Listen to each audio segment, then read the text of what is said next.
بسم اللہ الرحمن الرحیم کے بارے میں یہ چند گزارشات پیش کرنے کے بعد اب ہم اللہ تعالیٰ کے نام پر سورہ فاتحہ کی کچھ تفسیر شروع کرتے ہیں۔ یہ سورہ فاتحہ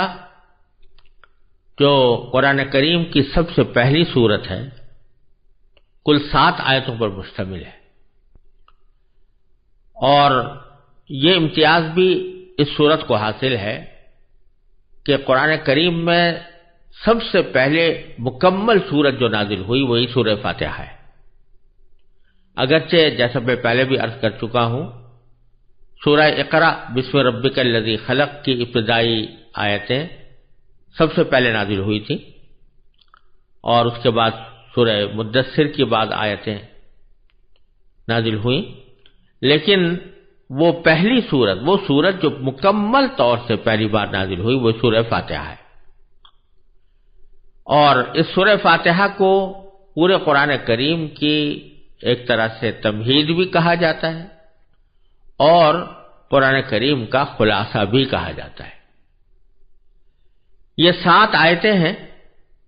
جن میں پہلی 3 آیتوں میں اللہ تعالیٰ کی حمد و ثنا ہے، یعنی باری تعالیٰ کی تعریف ہے، اور آخری 3 آیتوں میں انسان کی طرف سے، انسان کی زبان میں ایک دعا اور درخواست کا مضمون ہے جو اللہ تبارک و تعالیٰ نے اپنے رحمت سے خود ہی انسان کو سکھایا ہے۔ اور بیچ کی ایک آیت میں دونوں چیزیں مشترک ہیں، یعنی کچھ تو حمد و ثنا کا پہلو ہے اور کچھ درخواست اور دعا کا پہلو ہے۔ اس سورہ فاتحہ کی اہمیت کو بیان کرنے کے لیے اتنی بات بھی کافی ہونی چاہیے کہ اللہ تبارک و تعالی نے اسی سورت کو اس کام کے لیے منتخب فرمایا ہے کہ نہ صرف ہر نماز میں بلکہ نماز کی ہر رکعت میں اس کا پڑھنا ضروری قرار دیا گیا ہے۔ اور ایک حدیث میں نبی کریم سرور دو عالم صلی اللہ علیہ وسلم کا یہ ارشاد ہے کہ لا صلاۃ لمن لم یقرأ بفاتحۃ الکتاب، جو شخص سورہ فاتحہ نہ پڑھے اس کی نماز ہی نہیں ہوتی۔ تو سورہ فاتحہ نماز کا لازمی جز قرار دے کر یہ فرما دیا گیا ہے کہ وہ ہر نماز میں پڑھی جائے گی۔ اس سے اس کی اہمیت واضح ہوتی ہے۔ اور اس میں ایک حدیث حضرت ابو ہریرہ رضی اللہ تعالیٰ عنہ سے مروی ہے، اور امام مسلم نے اپنی صحیح میں اس کو روایت کیا ہے کہ رسول کریم سرور دو عالم صلی اللہ علیہ وسلم نے فرمایا کہ اللہ تبارک و تعالی نے فرمایا ہے کہ نماز یعنی سورہ فاتحہ میرے اور میرے بندے کے درمیان 2 حصوں میں تقسیم کر دی گئی ہے، جن میں سے آدھا حصہ میرے لیے ہے اور آدھا حصہ میرے بندے کے لیے، اور جو کچھ میرا بندہ مانگتا ہے وہ اس کو دیا جائے گا۔ پھر اس کی تفصیل نبی کریم صلی اللہ علیہ وسلم نے اس طرح بیان فرمائی کہ بندہ جب نماز میں یہ کہتا ہے کہ الحمدللہ رب العالمین، جس کا معنی یہ ہے کہ تمام تعریفیں اللہ کی ہیں جو تمام جہانوں کا پروردگار ہے، تو اللہ تبارک و تعالی اس کے جواب میں فرماتے ہیں کہ حمدنی عبدی، یعنی میرے بندے نے میری حمد کی ہے، میری تعریف کی ہے۔ اور جب وہ کہتا ہے الرحمن الرحیم، تو اللہ تعالیٰ فرماتا ہے کہ اثنا علی عبدی، کہ میرے بندے نے میری پھر تعریف کی ہے۔ اور جب بندہ کہتا ہے مالک یوم الدین، تو اللہ تعالیٰ فرماتے ہیں کہ میرے بندے نے میری بزرگی بیان کی، یعنی مجدنی عبدی، میرے بندے نے میری بزرگی بیان کی ہے۔ اور جب بندے کے درمیان، اور یہ آیت یعنی ایاک نعبد و ایاک نستعین، یہ میرے اور میرے بندے کے درمیان مشترک ہے، کیونکہ ایاک نعبد کے معنی ہے کہ ہم تیری ہی عبادت کرتے ہیں، تو یہ تو ایک طرح سے اللہ تعالیٰ کی حمد و ثنا ہے، ہم آپ کی عبادت کرتے ہیں۔ اور دوسرا جملہ ہے ایاک نستعین، جس کے معنی ہے کہ تجھی سے مدد مانگتے ہیں، تو دوسرا پہلو بندے کی دعا و درخواست کا ہے، اس لیے یہ فرمایا گیا کہ یہ میرے اور میرے بندے کے درمیان مشترک ہے، لیکن ساتھ ہی باری تعالیٰ یہ فرماتے ہیں کہ میرے بندے کو وہ چیز ملے گی جو اس نے مانگی۔ پھر جب بندہ کہتا ہے کہ اہدنا الصراط المستقیم، جس کے معنی یہ ہے کہ ہمیں سیدھے راستے کی ہدایت عطا فرما، تو حق تعالیٰ اس کے جواب میں فرماتے ہیں کہ یہ سب میرے بندے کے لیے ہے اور اس کو وہ چیز ملے گی جو اس نے مانگی، یعنی صراط مستقیم مانگ رہا ہے تو اس کو صراط مستقیم عطا ہوگی۔ یہ تفصیل صحیح مسلم میں حضرت ابو ہریرہ رضی اللہ تعالیٰ عنہ نے نبی کریم سرورۃ عالم صلی اللہ علیہ وسلم سے نقل فرمائی ہے، اور اسی حدیث کی وجہ سے علماء کرام نے یہ فرمایا ہے کہ جب آدمی سورہ فاتحہ کی تلاوت کرے تو نماز کے اندر اس کی ہر آیت پر وقف کرنا چاہیے، یعنی الحمدللہ رب العالمین کہا، تھوڑی دیر ٹھہرے، اور تصور اگر یہ کیا جائے کہ اس کے جواب میں اللہ تبارک و تعالیٰ فرما رہے ہیں حمدنی عبدی، یعنی میرے بندے نے میری تعریف کی ہے، تو اور زیادہ بہتر ہے۔ اور اسی طرح جب الرحمن الرحیم کہے تو تھوڑی دیر ٹھہرے، یعنی ایک لمحے کے لیے ٹھہر جائے اور تصور کرے کہ میرے پروردگار نے اس کے جواب میں یہ فرمایا کہ اثنا علی عبدی، یعنی میرے بندے نے میری ثنا کی ہے۔ اور جب مالک یوم الدین کہے تو پھر ٹھہر جائے ایک لمحے کے لیے اور یہ تصور کرے کہ باری تعالیٰ نے فرمایا کہ مجدنی عبدی، میرے بندے نے میری بزرگی بیان کی ہے۔ اور اسی طرح ایاک نعبد و ایاک نستعین اور اہدنا الصراط المستقیم میں بھی، تو ہر آیت پر وقف کرنا زیادہ بہتر ہے۔ اور علماء کرام یہ فرماتے ہیں کہ ایسی یہ بات کوئی اچھی نہیں لگتی کہ ہر فقرے کے جواب میں اللہ تبارک و تعالیٰ کچھ فرما رہے ہوں اور آپ بخٹوٹ آگے بڑھتے چلے جائیں اور ان الفاظ کا یا اس جواب کا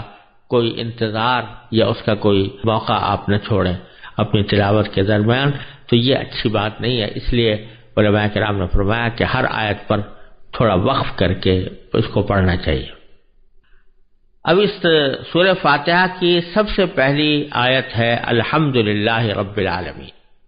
اس کا ترجمہ یہ ہے کہ تمام تعریفیں اللہ کی ہیں جو تمام جہانوں کا پروردگار ہے۔ یہ آیت ہے تو چھوٹی سی، لیکن اس کے دو حصے ہیں۔ ایک میں اللہ تعالیٰ کی تعریفیں بیان کرنے کا ذکر ہے اور دوسرے میں اللہ تبارک و تعالیٰ کی خاص صفت یعنی رب العالمین بیان فرمائی گئی ہے۔ جہاں تک پہلے جملے کا تعلق ہے کہ الحمدللہ،